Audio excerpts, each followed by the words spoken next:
Hey everyone, get ready to strap on your dancing shoes and buckle up for a wild ride because we're about to plunge into the world of Rina Shah, the powerhouse hailing from New Jersey who's turning the ordinary into extraordinary. Get set to embark on a journey filled with rhythm, innovation, and a whole lot of sass. Ever dreamed of hitting the dance floor like a Bollywood superstar? Well, Rena's got you covered as the brains behind Dance Creations, where she's not just teaching dance moves, she's creating a cultural revolution. With nearly 1,000 students spreading the joy of dance across 25 locations, Rena's turning New Jersey into the ultimate dance extravaganza. But hold on to your hats because Rena's not your average dance diva. Oh no.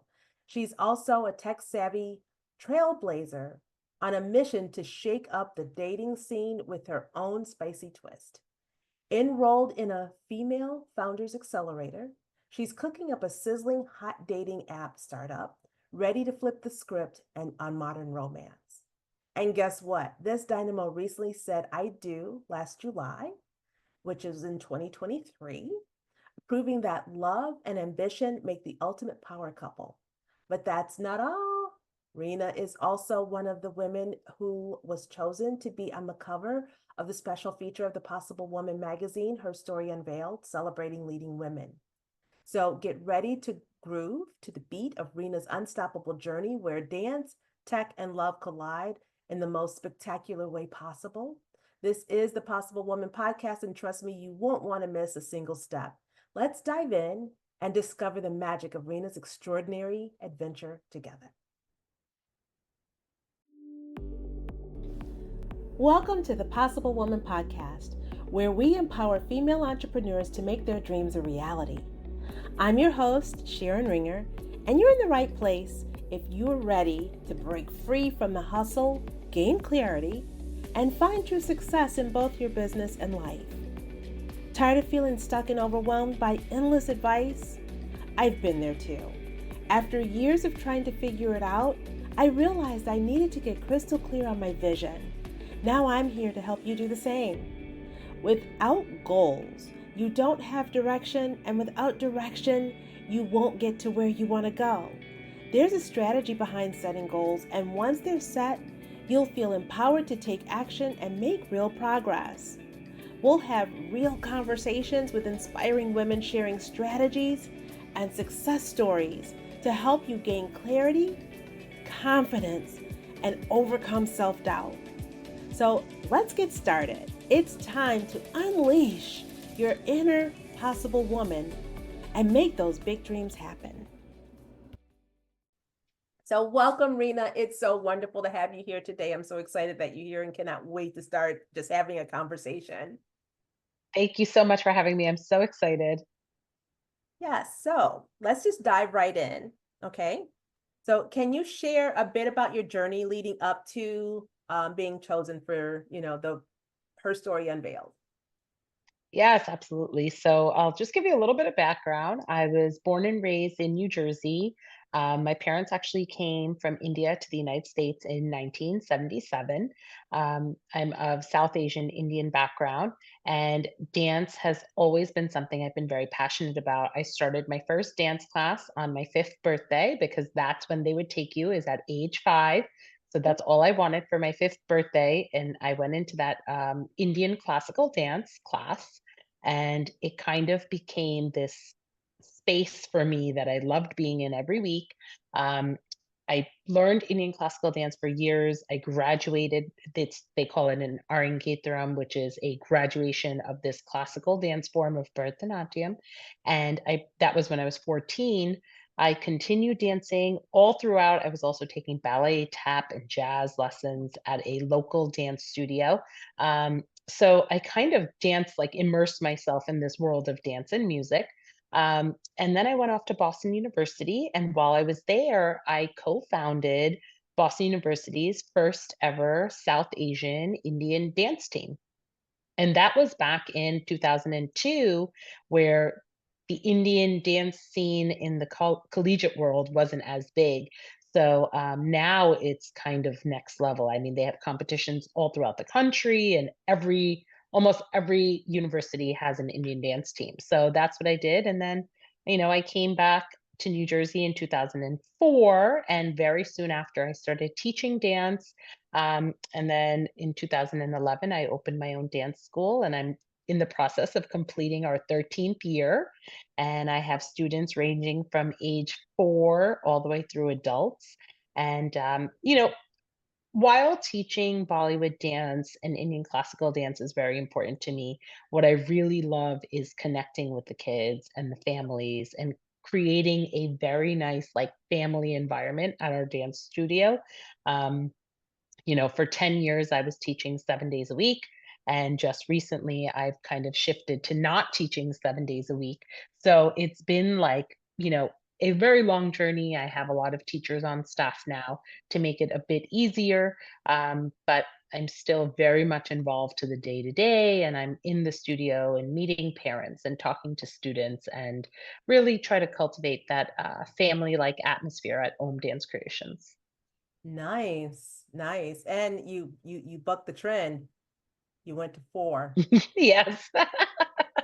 I'm like, she was upset about that whole having to wait till 5. I think she's trying to show the universe Yes, how yes, yes. Yes. So, Rena, here's the thing. I mean, even like myself, when people think of Bollywood dancing, right? They might recall scenes from, the movie like The Genie with Will Smith, because I saw Mhm. that and I was literally sitting there trying to, do a few moves. It didn't go Yep. well, but okay. Get those Uh, dancing shoes on. yeah, yeah, and then I got a little tired too at the same time.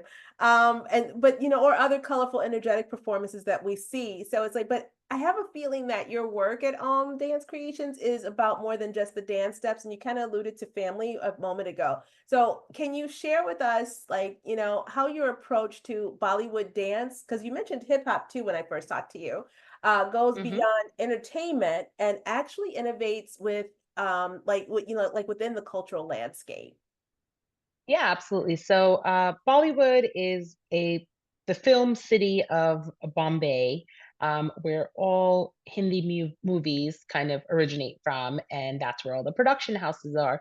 Within these Bollywood movies, there's always song and dance. It's been like that for decades and decades, and that's just kind of at the core of Indian cinema. So when we're teaching these dances, we are teaching to songs that are existing from Hindi movies. And what we try to do is, you know, especially in America, the biggest thing is being able to have our dancers connect to their Indian culture while living in America. Dance and music is really a great way for kids to get immersed in their culture, all while having fun and meeting other kids that also come from similar backgrounds.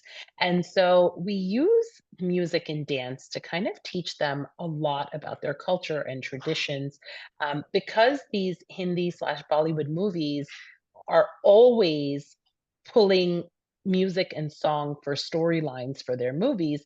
They cover everything from holidays and traditions to festivals to love to, I mean, there is a song about everything.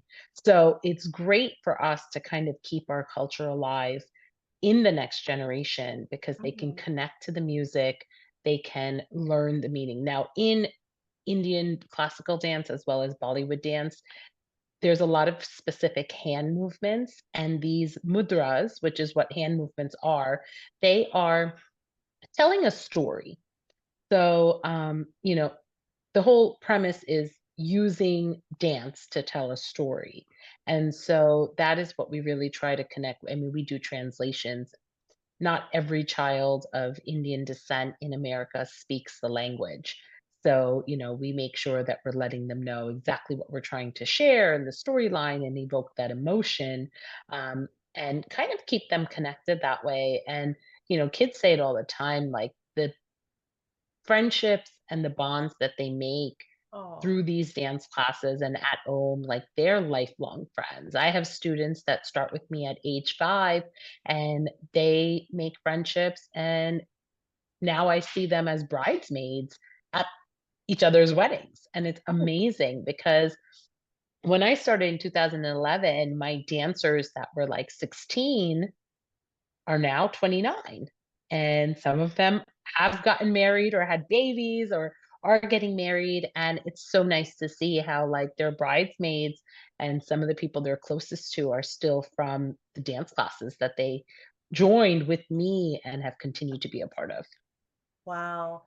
And it's funny when you were talking about the whole hand movement, and it's like I see it, and then it's like it, but I never really I just thought it was part of the dance, but it made me think about I had to look for it while you were talking. I remember watching the Best Exotic Marigold Hotel. Mhm. And there's 2 it's 2 they have 2 movies of it, and it was really good because she was in one of the scenes, she was dancing for her wedding, and there was a lot of her, like, and so now it makes sense on the types of things that she was doing. It was about love, Right. and he was struggling with the love of because Yep. he was intimidated by someone, so it was like it's we don't know what we don't know until we do, and it's like in the last episode that I had, we were talking about, understanding cultural differences and telling our story by talking about our authenticity, not just when we say where we're from. Oh, well, I'm from Chicago, or I'm from, like right now, if someone asks me where I'm from, I always say, well, I'm from Chicago, or, by way of Chicago, but I'm in Florida. And I don't talk Right. about, hey, I'm Choctaw Indian and, my mother was Creole and, and I'm Black and my kids, then my husband is German and he's Cherokee Indian and Ukraine Russian and probably a other bunch of other stuff. Yeah, like, where all the different pieces that kind of Yeah. comprise who we are. Yep. Yeah. So it's like what's cool with what you're saying is because your culture is so strong with the dance, it's almost like sign language, but with dancing. Yeah, absolutely. Indian dance, especially classical Indian dance, everything is storytelling. So, you're using footwork and hand movements to tell this story and facial expressions. And it's kind of like a full body engrossed storytelling experience. Nice, nice. That's so cool. That's like I'm sorry, I get Yeah, excited about like little things like that because it's nice to learn other cultures and other, just about people and their backstory period. So and that's what I'm right. Possible and the Possible Woman magazine is all about is uncovering all of these stories because we all have a story to tell, right? And it Yes, doesn't yes. matter where we're from because we're all sisters. So Hmm. her story Unveiled aims to highlight the achievements of women entrepreneurs. What aspect of your story do you hope resonates with most of the listeners? So being born and raised in America and holding on to culture from India and creating a business that I truly am passionate about, especially in the Indian culture, I feel like, the conventional 9 to 5, whether the stereotypes, right? The engineers and the doctors and the lawyers, and the finance people, that is the stereotype of, Indian kids, like, adults like myself who when they were kids were told, this is what we do and these are the paths. So I didn't do that, and I've kind of followed my passion and what I really love. And I've always loved dancing, I've always loved teaching, and I've always loved kids. So the fact that I was able to put the two together and create Home Dance Creations and kind of build it out in a way where we have classes running all throughout New Jersey, and very soon we'll be expanding into other states, Nice. and kind of growing our community because the South Asian population is all over America. Yes, it is. And with the way that Bollywood dance and music has kind of exploded in recent years, we're not limited to just students of South Asian backgrounds. Anybody can dance. Um, so it's great because it is universal. I mean, like, a lot of times we'll hold open workshops for Bollywood adults classes, and every single person that walks in the room is not from South Asian Indian descent. Some of them are, friends of somebody that's taking the class that loves the music and the colors and the energy. So, I more than anything, I truly do believe, and I tell my students this all the time, like, if you truly feel passionate about something and you love something and you're willing to work hard and give it your all, it will result in success in one way or another. That's beautiful. I love that. So, in what ways do you think that the initiatives with Her Story Unveiled contribute to empowerment for women in business? So I think it's incredible. Being up there alongside 10 other very dedicated and hardworking and determined women, we're sending a message. It's a message that pretty much says that if we can do it, you can do it. Right. Anyone can do it. Use, work hard, find the right tools, and kind of push yourself, and anything is possible. So it's just such a great initiative. And more than anything, I'm so excited to be surrounded by like minded people and celebrate each other. And, I think that as women, a lot of times it's hard to kind of come together as a group of women and celebrate each other and celebrate other women. I feel like, it's as it is, it's always a struggle for us a bit more than it is for our counterparts. So, I'm super excited to be part of an initiative like this. Awesome. Well, I've always said I wanted to change the trajectory of how women do business, and this was one of the ways that I felt I could contribute to that because we're told that we're catty and we're backstabby. And the Hmm. unfortunate thing is, it's like, I'm sure it appears that way, but we're taught to do business as men. Right. Business classes, all of these things that we do, we're taught to do business as men. So it's like it would be nice for people to see us in our true authentic form when we are together. Because when I run my masterminds and my groups, and when I every woman that I talked to was so like just open to the idea of this. There was no competition. It was all about like how do we all like, work together on this? And it was so great because and at the end of the day, it's like if we just understand how to navigate our own authenticity, and I know that sounds so, like cliche, but it isn't. Hmm. It's because we don't we sometimes are afraid to walk in our authenticity. So it's like that's why I was like the even the questions that I was asking you, for the interview, is like, talk about your challenges because there's going to be someone that resonates with and that can maybe help move them forward, move the needle forward for them as well. Yeah, of course. Yep. So the next question is, we always talk about, celebrating women, and of course, this issue is about celebrating women too. Can you share a woman entrepreneur who has inspired or influenced you personally? So I would say that Indra Nui, who is CEO of Pepsi, she immigrated from India, and she kind of went to school in India, and she is such a powerhouse. And, you know, she became a CEO of Pepsi years ago. And it was really nice for me as a young kind of Indian girl in America to see someone of Indian descent kind of take the stage and take the forum as a lead and as a CEO.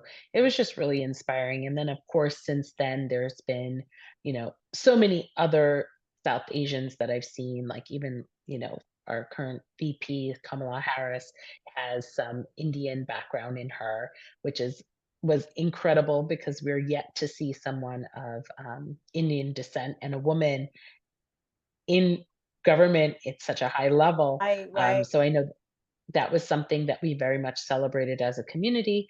And then, even within my own dance school, I have moms of students who are kind of doing big things for the Indian community and also for keeping our culture alive. One of our students' moms, Mega Rao, has her own Indo-Western fusion clothing line that she kind of built out on her own and has been doing incredible things with that. So, and then I have another mom, her name is Avni Modi, who creates plush stuffed animal of Hindu deities. And first time that she came up with that, and it's been doing fantastic. And you see these plush stuffed animals of Indian gods in people's homes, or when people are having babies or birthdays, and Oh, they're gifting each other these things, and it's really amazing to see. And then even someone like Payal Kadakia, who was the founder of ClassPass, she and I were in Boston at the same time, and we both share a passion for dance. So actually, while we were in Boston for school, she was at MIT, I was at BU, and we actually collaborated and created a like Indian dance team for something called Garba and Ras, which is a dance style from Gujarat in India. And to see her go on and do such incredible things and create a um, forum such as ClassPass that is being used all over America and globally is really incredible and just kind of reinforces that big things can happen as long as you put in the work and you put in the time and you work hard and surround yourself with positivity and like-minded people and Ex- kind of you have to block out all of the noise, right? Like if you want to do this and you feel strongly about it, just go full force and do it. Exactly. So my last question for you is looking ahead, what do you hope the legacy of her story unveiled will be for women in business? And the reason I ask that is because I definitely want to take this to another level. And the only way to do that, because we were never meant to do any journey alone. So it's like I love getting feedback from all of you amazing women to, because you all see things, different things than I do. We all do, right? So it's like, Mhm. what is your take on that? Like, what would you hope to see the legacy of this to turn into?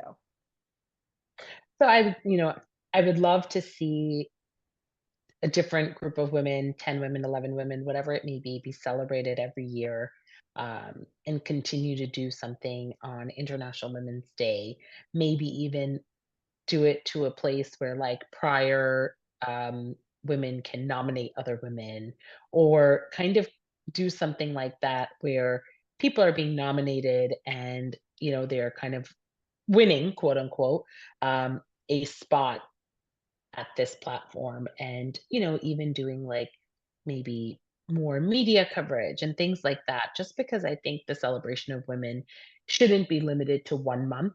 It should be Yeah. or 1 day. It should be International Women's Day is great and Women's History Month is also great, but we should be celebrated year round. So I'd love to see more of this at any time of the year. Awesome. Awesome. Well, thank you so much. This was a great interview. I Thank love you for having me. definitely talking to you. And I have to point out one of the things that you had sent me in a text one day when we were just first talking about this, is like, oh, look, our initials are the same, but they're reversed. But here's the thing, while everything is reversed, we still have the first three letters of each first and last name is the same as well. Oh, wow, I I didn't just even notice I just that. looked Oh at my it and I'm goodness, like, how funny. talk about kindred. It's like, oh my goodness. That so yeah, when you said that, and I'm like, oh, she's so cute. And I'm like, oh wow. She's got That's so funny, yeah. and I just looked at it when I was looking at the screen. I'm like, oh, that's funny. So she was like Yeah, beyond right. So yeah, so I just yeah, but thank that's you really so cool. much for spending time with me and and just doing the podcast because I think that what you said is valuable and I think it's going to empower so many women to not be afraid to be different. It's just because your culture dictates this is what I'm supposed to be, or mom Yeah, says this is definitely. what I'm supposed to be. Mom and dad want you to be, a doctor or a lawyer, and Yeah, that's not what you want to do. And it's like, I applaud, especially young adults, that, even though this is what your parents wanted you to do, you're taking the stand to say, no, yeah, mom, dad, you did your life and I love you, but let me, but let me do me. And you know what? Even if I fall, I'm going to it's grow from okay. that. It's a good thing because Yeah, failure, I mean, pain and all of that is what gives us the resilience that we need to move forward. yeah, and with that, I was just gonna say, like, I got married in July of 2023.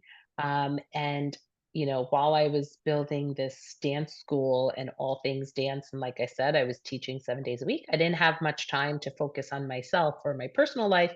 And so, I was on these dating apps and it time consuming and so much waiting. And, while I was on the apps, I was like, this is not the best way to do this, but I didn't have any other options. And so more recently, I set out to create a new platform for online dating and dating apps, which the premise of it is video speed dating. And I'm really excited about it. And I'm in a cohort right now, an accelerator for women, and I've gotten such great feedback. So very, Oh, very I'm excited soon to there hear will about that. be, yeah, very soon there will be a new dating app that's going to come out, and I'm hoping we can kind of change the scene of online dating to bring back the fun and make it more engaging and something that's not as time consuming. Well, keep me posted. We may have to bring you back for that to get some beta testers for Absolutely, I'd you. love that. Yes, So yeah, so how I'd can, love that. how can we find you, or, share a little bit about, what you would like for people to do?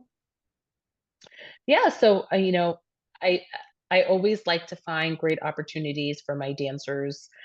So if anybody's ever looking for anything Bollywood dance, we've kind of gone on live television. We've performed at Empire State Building and World Trade Center, halftime shows of sporting events. So, anything like that where anyone needs a little bit of culture in Bollywood at an event or for any type of South Asian coverage, we'd love that. And just kind of spreading awareness Yeah, for Indian culture is something that I'm very big on, whether it be in schools or at events. And very soon, hopefully I can show people that being a working woman and a business owner and finding love at the same time doesn't have to be hard. awesome, awesome. Well, we'll make sure that all of your contact information is in the show notes. And again, thank you so much for spending time with me. I am just beyond just humble and grateful that you are part of the journey. I love taking journeys with women that are amazing. So Thank you. thank you again. And I look forward to, doing this journey with you. Yes, absolutely. I'm so happy to be here. Thank you. Awesome.